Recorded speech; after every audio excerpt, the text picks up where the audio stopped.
സദൃശ്യവാക്യങ്ങൾ അധ്യായം 12. ദൈവമേ, നിന്റെ വേദപ്രമാണത്തിൽ അടങ്ങിയിരിക്കുന്ന അത്ഭുത കാര്യങ്ങളെ കാണുവാൻ എൻ്റെ ഉൾക്കണ്ണുകളെ പ്രകാശിപ്പിക്കണമേ. ആമേൻ.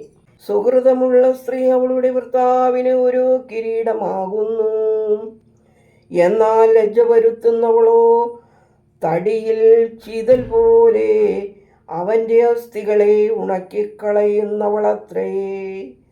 നീതിമാന്റെ ചിന്തകൾ ശരിയായിരിക്കും, ദുഷ്ടന്റെ ആലോചനകളോ വഞ്ചന നിറഞ്ഞതായിരിക്കും.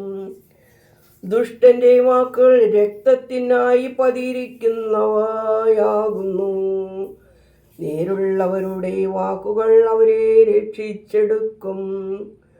ദുഷ്ടന്മാർ മറിച്ചിടപ്പെടും, ഇല്ലാതാകും, നീതിമാന്റെ ഭവനമോ നിലനിൽക്കും. ഒരു മനുഷ്യൻ ബഹുമാനിക്കപ്പെടുന്നത് അവൻ്റെ ജ്ഞാനത്തിനനുസരണമാണ്.